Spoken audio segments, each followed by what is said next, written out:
نحمده ونصلي على رسوله الكريم سيدنا وشفيعنا وحبيبنا ومولانا محمد صلوات الله عليه وعلى آله وأصحابه أجمعين.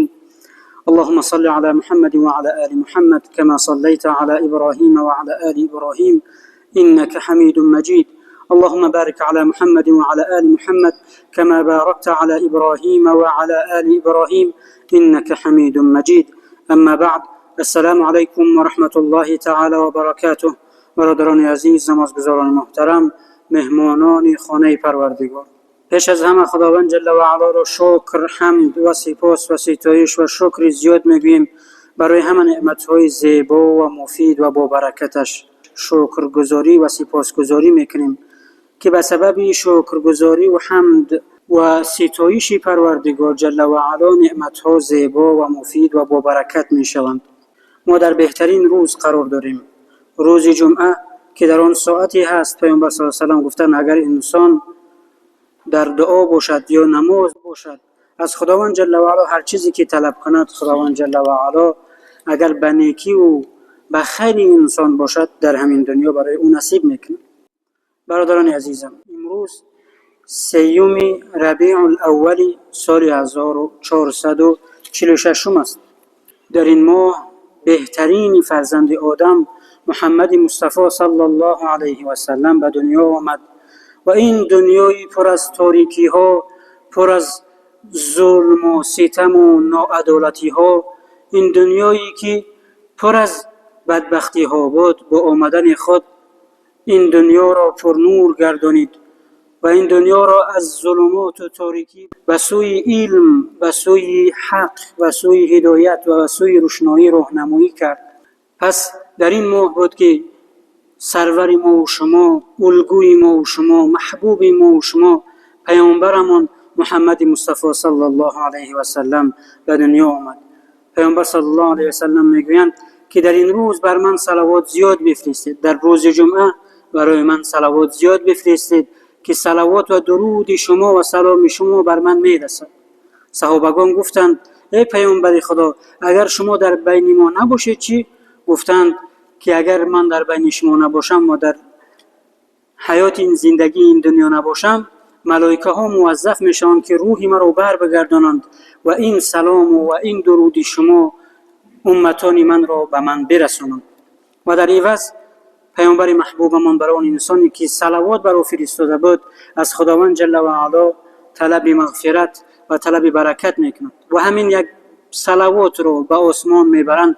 خداوند جل و علا در عوض آن برای یک صلوات برای انسان 10 اجر نصیب میکند و 10 گناه او را مغفرت میکند و او را 10 مقام و جایگاه بالا میکند. برادران عزیزم، موضوع این هفته اینه ما حفظ استقلال دولت واجب است میباشد. روز دوشنبه 9 سپتامبر برای دولتداری معاصر تاجیک روزی عمل شدن آرمان‌های 1000 ساله ملت تمدن آفرمان، روزی به استقلال رسیدن وطن آبادی ما تاجیکستان عزیز میباشد. پرسیدند چیست استقلال؟ عزت داشتن، بر دیار خود محبت داشتند. در ابتدا همه شما را به مناسبت 33مین سالگرد جشن استقلال دولتی صمیمانه مبارکباد میگویم. امروزها همه ما شاهدیم که در سراسر کشور عزیزمان در فضای صلح و آسایشتگی این جشن برای همه ما مهم و تاریخی تجلیل می شود. 33 سال پیش تقریبا هیچ کسی باور نداشت که ملتی اذیت دیده تاجیک به چنین روزهای نیک می رسد. خدا را شکر از آن همه دهشت و وحشت از صدای گوشخراش تیر و تفنگ دیگر اثری نماند. امروز جای صدای گریه مادران را خنده دلپذیری فرزندان ما و شما عوض کردند. امروز جای خرابزاری های کشور ما را گلگشت و خیابان ها و بناهای زیبا و دلربا گرفتند.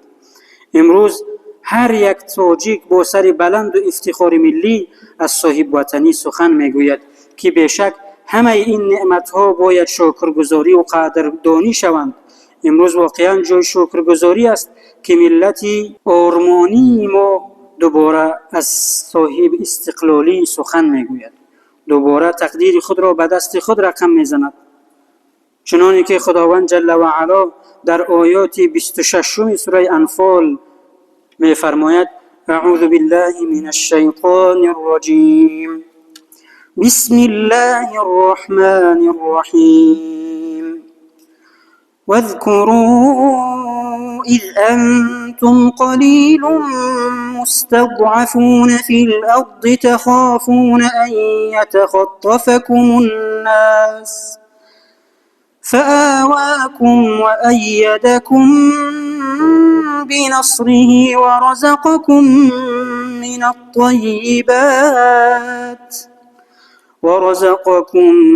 الطيبات لعلكم تشكرون. صدق الله العظیم. به نام خداوند به نهایت مهربان و نهایت با رحم. خداوند جل و علا می‌فرماید: به یاد آورید، یاد کنید آن وقتی را که شما در زمین اندک و شماری ناتوان بودید، از آن می ترسیدید که مردم شما را بربایند، پس به شما جای داد و به نصرت خود به شما قوت داد و به شما از چیزهای پاکیزه روزی داد تا باشد که سپاسگزاری کنید. خداوند جل و علا در سوره ابراهیم می فرماید: اعوذ بالله من الشیطان الرجیم لئن شکرتم لازیدنکم. ای بندگان من، اگر شکرگزار باشید، اگر به قدر نعمتهای من برسید و آن را مستحکم نگاه دارید و برای پایداری این نعمتها کوشش کنید، سعی کنید، نعمتها را برای شما مبارک و با برکت میگردانم، سبب عزت شما میگردانم، سبب با برکت شدن عمرتون میگردانم. ولئن کفرتم ان عذابی لشدید. اگر شما نعمتهای مرا ناسپاسی کنید، رو گردانید، ان عذابی لشدید، به درستی که عذاب من بسیار دردناک است. نعمتها با سپاسگزاری و قدردانی زیبا و مبارک و با برکت میشوند. ما و شما قرآن میخوانیم و در قرآن یک سوره هست، سوره السبع، سوره سبع، سوره قوم سبع. شما درباره قوم سبع شنیدید که ملکه آن بلقیس بود و در دوران حضرت سلیمان علیه السلام به هدایت و به ایمان و به کامیابی رسیدند. خداوند جل و علا این ملت را، این قوم را، این وطن را برای ما و شما الگو عبرت ما و شما آن را نقل میکند و میگوید که چی سبب شد که آنها کامیاب و موفق و عزتمند و سربلند و دست بالا شدند و چی عملهایشان سبب شد که تمام پیشروی‌هایشان، تمام کامیابی‌هایشان، تمام درختان سبزشان به باتلاق‌گاه‌ها تبدیل یافت و سرزمینی که امن و آباد بود به خرابه‌زار تبدیل یافت. خداوند جل و علا در سوره سبع میگوید: اعوذ بالله من الشیطان الرجیم لقد کان لسبع فی مسکنهم آیه. در محل سکونت قوم سبع خداوند جل و علا میگوید که جنتان عن یمین و شمال، دو باغ بزرگ از طرف راستی همون سرزمین و از طرف چپ آن بود.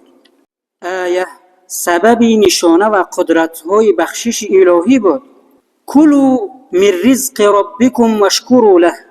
به آنان گفتیم، میگوید خداوند، به آنان گفتیم از روزی پروردگارتان بخورید و شکرگزارش باشید که سرزمینی پاک و پروردگاری آمرزنده داره. پس ببینیم اینها چیکار کردند. در دوام آیت میخونیم، در تاریخ طبری میخونیم که صاحب تاریخ میگوید که اگر یک زن بالای سرش اگر سبتی داشت و از پیش از تگ همون راهگذر و از پیش همون باغ ها میگذشت، وقتی از همون باغ میبرآمد، بی مهنت و بی زحمت از همون میوه های تازه و آزاده و شیرین همون سبت های بالای سرش پر میشد. چقدر ناز و نعمت و فراوانی ها زیاد داشت این سرزمین و در برابر فراوانی ها خداوند جل و علا میگه سیروا فیها لیالی و ایام آمنین. این سرزمین چنان امن و ثبات و چنان تیج و آرام بود که خدا میگه شبها و روزها در آن سیر کنید، شما در امن و در امنیت، هیچ خطری هیچ ضرری در آن سرزمین نبود. فاعرضوا، آنان از شکرگزاری و ایمان بر خداوند جل و علا روی گردانیدند. اینقدر نعمت‌های زیبا و بزرگ رو نادیده گرفتند، ناشکری کردند، ناسپاسی کردند، نافرمانی کردند، خدا را شکر نگفتند، به سجده نرفتند، دست به ناعدالتی ها زدند، دست به خشونت ها زدند، دست به ظلم و ستم زدند، دست به رشوه زدند. این سرزمین مبارک با این قدر فراوانی ها و این قدر نعمت ها رو برباد دادند. فاعرضوا فارسلنا عليهم سيل العرم وبدلناهم جنتين ذواتي اكل خمط واثل وشيء من سدر قليل. آنان از شکر و ایمان و سپاسگزاری روی گردانیدند. تاریخ طبری میگوید که آنها نهرهای زیادی داشتند. ما سیلی ویرانگر به سویشان روان کردیم و دو باغی پرمحصول آنان را به دو باغی به ارزش و بدبو و منفور تبدیل نمودیم که آنها میوه های تلخ و درختی شورزار و اندکی درختی سیدر داشت. ذلك جزیناهم بما کفروا، ما آنان را به سزای ناسپاسیشان کیفر دادیم. هر بلا و مصیبتی که بالای انسان، بالای قوم، بالای ملت، بالای سرزمین می آید، از ناسپاسی و ناشکری و گناه و معصیت بالای مردم می آید. پس نعمت ها را با دست و دندان مستحکم بداریم، به قدر این نعمت بالاترین، نعمت استقلال، نعمت وحدت، نعمت صلح، نعمت آرامی برسیم تا خداوند جل و علا این نعمتی پرارزش را از ما و شما نگیرد. با دست دعا کنیم، با قلب دعا کنیم و با دست مهنت و زحمت بکشیم برای تنجی و آرامی و آسودگی این ملت و این سرزمین و این وطن محبوبمون. پیامبر محبوبمون محمد مصطفی صلی الله علیه و سلم فرمودند نعمتان مغبون فیهما کثیر من الناس. دو نعمتی هست که انسان در سپاسگزاری آن و شکرگزاری آن بے پروا هست. تا آن دو نعمت از آنها گرفته نشود به قدر آن دو نعمت نمیرسند. الصحه و الفراغ. اولش است تندرستی. باید انسان برای سلامتی خود مهنت و زحمت بکشد، برای سلامتی خود را این نعمتی بزرگ را حفظ کند، نماز 5 وقته اش رو در وقتش بگذارد.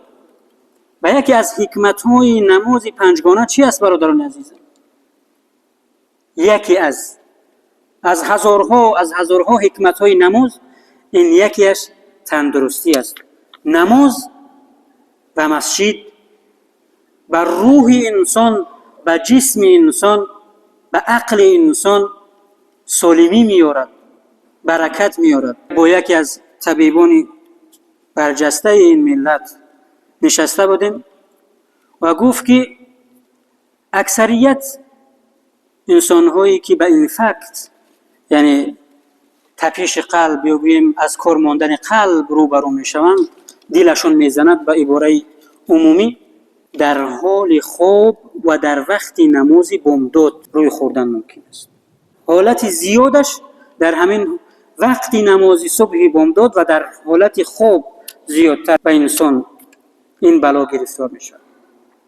پس اگر در وقت نماز صبح بیدار باشد، میگه اگر بیدار باشد احتمالیت زیاد دارد که به همان سکته قلب، به بیماری وزنین که انسان رو به هلاکت میبرد میرساند گرفتار نشود. پس این همه عبادت ها به خاطر چی است؟ آیا از نماز ما و شما، از روزه ما و شما، از زکات ما و شما، از حج ما و شما، آیا خداوند جل و علا منفیت میگیرد؟ آیا چیزی به پروردگار میرسد؟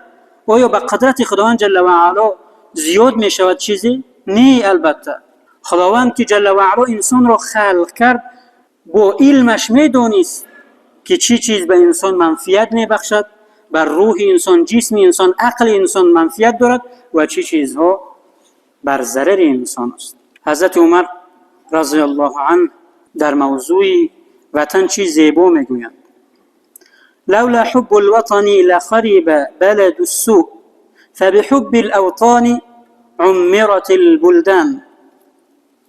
حضرت عمر رضی الله عنه میفرماید، خلیفه دوم پیامبر صلی الله علیه و سلم، اگر محبت وطن نمیشد، اگر محبت فطری وطن در انسان نمی بود، شهرها بد، خراب و ولنگار می شدند، همه جا بوی بد می داد.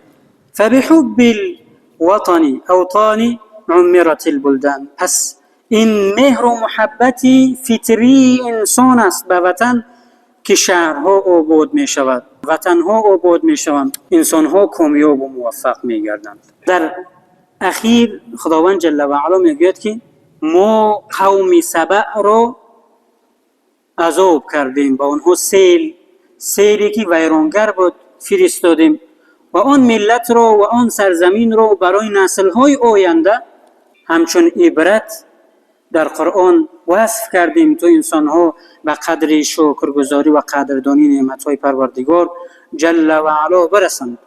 برادران عزیزم، مسجد به خود آداب‌ها دارد. پس هر کسی که خداوند جل و علا در قرآن می‌فرماید و من یعظم شعائر الله فانها من تقوى القلوب، هر کس که شعائر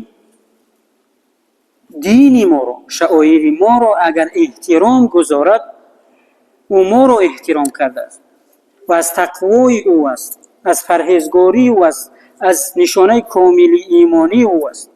پس وقتی که به مسجد می آید، لباس های کوتاهی که پشت انسان در وقت سجده و در وقت رکوع میتابد نپوشید. لباس هایی که صورت دارند که نماز خود انسان نمازگزار و آنانی که در چشمشون همون صورت میافتد نماز دیگران و نماز خود را بیکار و فاسد نکنند. از اجر و پاداش خود بعد از این قدر زحمت ها کم نکنند.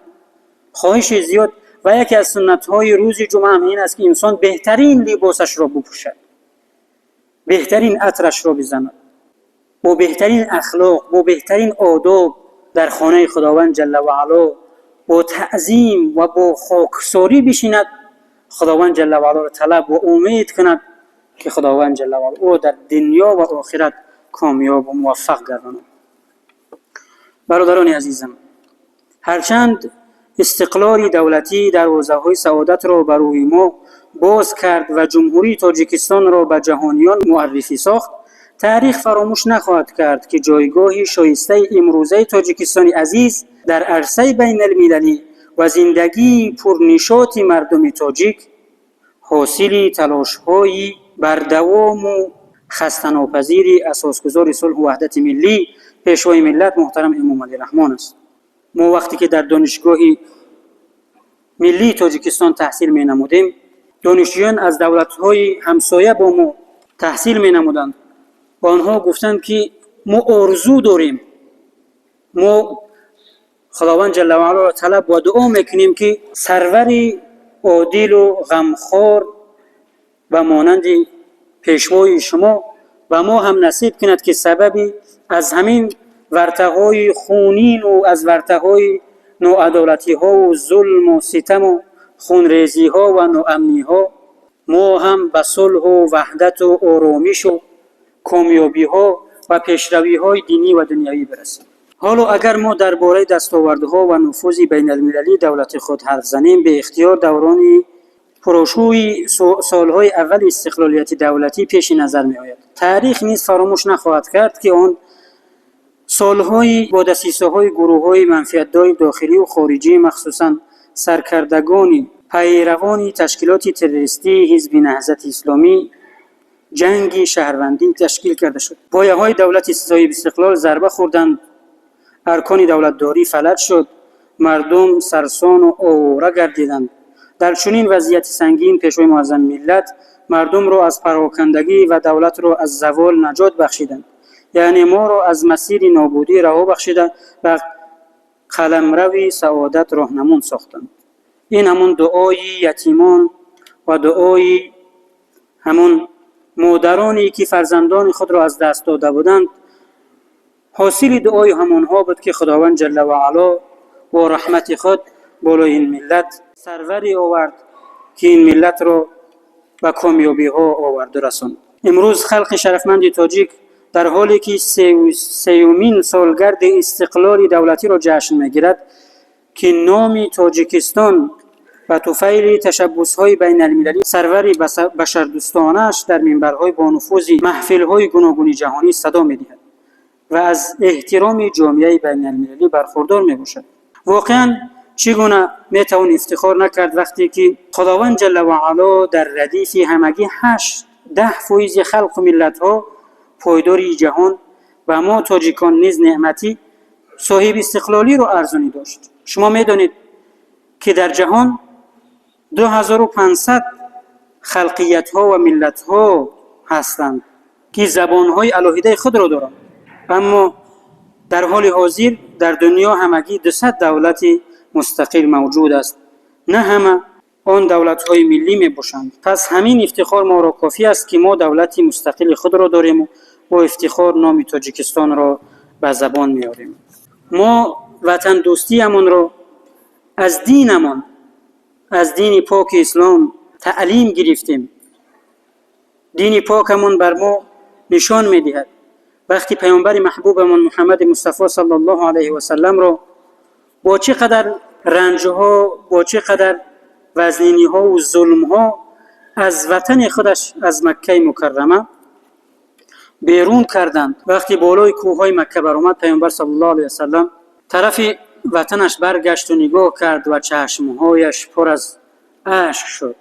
محدثین میگویند این اشک نشانی از محبت به وطن بود، نشانی محبت پیامبر صلی الله علیه و سلم نسبت به وطنش بود. از ابن عباس رضی الله عنه روایت است که پیامبر صلی الله علیه و سلم طرف مکه مکرمه وطنش برگشتند و گفتند: ما اطیبک من بلد و احبک الی ولولا ان قومی اخرجونی منک ما سکنت غیرک. ای مکه، چه شهر پاکیزه و دوست داشتنی هستی. اگر قوم مرا از تو خارج نمی کردند من هیچگاه راضی نمی شدم که در شهر دیگری سکونت کنم و زندگی کنم. ببینیم حضرت ابراهیم علیه السلام با فرزندش اسماعیل وقتی به شهر مکه اومدند و کعبه خانه خداوند جل و علا رو بنا کردند، اولین دعا و آرزو و آرمانی حضرت ابراهیم علیه السلام چی بود؟ اولین دعاهایش چی بود؟ ما در سوره بقره میخونیم خداوند برای ما و شما مثال میارد حضرت ابراهیم علیه السلام رو. دعای او رو که حضرت ابراهیم با فرزندان و اهل عائله‌اش بعد از که کعبه رو بنا کردند دست برداشتند و گفتند: و اذ قال ابراهیم ربی جعل. و به یاد دار آنگاه که حضرت ابراهیم دعا کرد و گفت: ربی جعل هذا البلد آمنا وارزق اهله من الثمرات من آمن منهم بالله والیوم الاخر. پروردگارا این سرزمین رو امن و امنیت و ثباتش را همیشگی بگردان. وارزق اهله من الثمرات من آمن منهم بالله والیوم الاخر. بعد از امن و امنیت حضرت ابراهیم علیه السلام با خانواده‌اش از خداوند جل و علا برای اقتصاد ملت و وطنش دعا کرد: وارزق اهله من الثمرات. پروردگار روزی بده اهل و قوم و ملت این سرزمین را من آمن منهم بالله والیوم الاخر، آنانی که ایمان به تو دارند و به روز آخرت دارند. وقتی پیامبر محبوب با تمام صحابگان به یثریب مدینه هجرت کردند، حضرت ابوبکر رضی الله عنه و بلال بیمار شدند. یک نمود بیماری که کسب و تب بلند بود.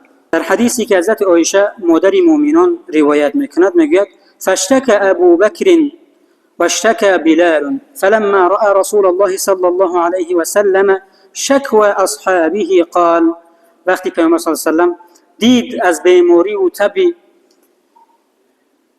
تب از چه حساب بود؟ این بیماری حضرت بلال، تب حضرت ابوبکر از چه حساب بود؟ این فراق از وطنشان بود، دوری از وطنشان بود.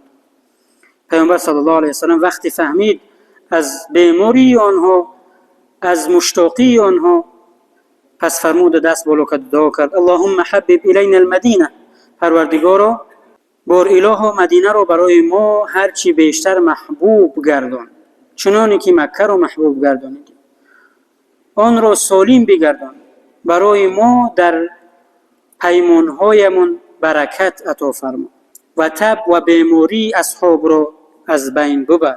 پس این سرزمین و این وطن و این ملت رو برای پیشرویش وظیفه کی است؟ وظیفه هر یکی ما و شما است برادران عزیز.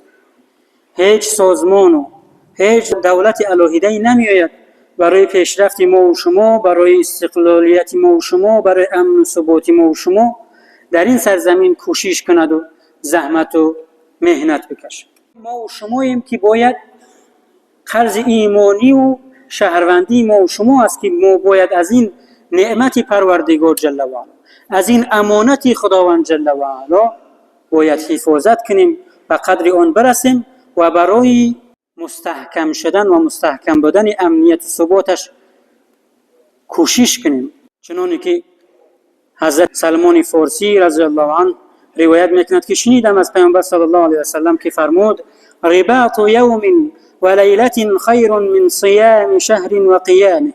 پیامبر صلی الله علیه و سلم فرمودند بیدارکشی یک سرباز در شبهای این روز این وطن که همه ما و شما آسوده ایم، بیداری یک عسکر بچه برای حمایت وطن و ملت و مردم در سرحد بهتر است من صیام شهر و قیامه، از انسانی که یک ماه روزه میگیرد روزها و شبها قیام لیل شب زنده داری میکند و طاعت عبادت میکند. در اینجا روزه نفلی رو در نظر دارد. و این مات جرى علیه عمله الذي كان یعمله. وقتی همون عسکر بچه و سلدت بگوییم، عسکر وقتی از دنیا در حالتی حفظ و در حالتی حمایه این وطن و این سرزمین وقتی که میفوتد یا شهید میشود، همون اجر و پاداشی که هر روز برای او نوشته میشد برای حمایه این سرزمین، در قبر هم بعد از مرگش در نامه‌های اعمال نیکش اضافه میشود و نوشته میشود. و اجری علیه رزقه و امن الفتن، و در آنجا روزی داده میشود. ما چنانی که میدونیم پیامبر صلی الله علیه و سلم انگشت طرف قبر کردن، گفتن هذا روضة من ریاض الجنه او حفر من حفر النار. این جایگاه شما، این خانه اول آخرتتون یا باغی از باغ‌های جنت است برای شما، یا اینکه چاهی از چاه‌های جهنم. پناه بر خداوند. و امین الفتن یعنی همون سرباز از فتنه‌های قبر، از وزنینی‌های قبر، از تاریکی‌های قبر در امان است. و در اخیر دعا میکنیم که خداوند جل و علا استقلالیت ما و شما رو، امن و ثبات و صلح و آرامی و وحدت و اخوت و برادری ما و شما رو همیشگی گردانم. امن و امنیت و استقلالیت این وطن و این سرزمین تمام مسلمانان رو تا قیام قیامت ابدی بگردانم. پس خداوند جل و علا طلب و امیدواریم و دعا می نماییم که خداوند تمام بیماران ما و شما که در بیمارخانه ها و در خانه ها بستریند، تمام مسلمانانی که بیمارند و رنجش دارند، پروردگار همه را شفای کامل و عاجل نصیب بفرما. پروردگار همه برادران ما، دانشجویان ما، همین برادرانی که امتحان دارند، پروردگار در امتحان این دنیا و همه ما را در امتحان آخرت کامیاب و موفق بگردان. پروردگار همه این قرضداران را ایمان و انصاف نصیب کند که مال گرفته اشان را بر بگردانند. پیامبر صلی الله علیه و سلم وقتی آمد یک میت را دید میخواست نماز بخواند، گفت آیا از کسی قرضدار هست؟ یکی از صحابه گفت از من قرضدار است. گفت من نمازش را نمیخوانم، شما خودتان نمازش را بخونید.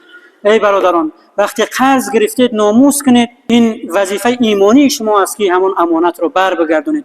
پروردگار آنانی که قرض گرفتن توفیق نصیب بگردون تا قرضهای برادران مسلمان رو بر بگردونند.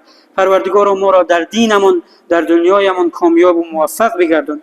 پروردگار ما را در خدمت دینت کامیاب و استوار پروردگار نگاه بدار. پروردگارا این وطنی عزیزمون و این سرزمین رو از تمام آفات و بلاها در پناه اسمت خویشت نگهبان باش. پروردگارا امن و امنیت و ثبات و اخوت و محبت رو پروردگار همیشگی بگردون. پیشروی دینی و دنیوی این ملت و این سرزمین و تمام مسلمانان رو همیشگی بگردون. برادران ما که در مسلمانانی که در ظلم و ستم و خونریزی قرار دارند، پروردگار در سرزمین آنها هم امن و ثبات و صلح و وحدت را همیشگی بگردان و آن را از ظلم ظالمان نجات بده. پروردگار آنانی که بالای ملت ما مسلمانان و تمام مسلمانان فتنه میکنند، بالای اسلام فتنه میکنند، پروردگار دستهای آنها را قطع گردان. پروردگار ما را عاقبت و آخرتمون را نیک کن و ما را در حالی بگیر که در زبان ما کلمه شهادت باشد و تو از ما خوشنود باشی. و صلی الله و سلم و بارک علی سیدنا و شفیعنا محمد و علی آله و اصحابه اجمعین برحمتک یا ارحم الراحمین.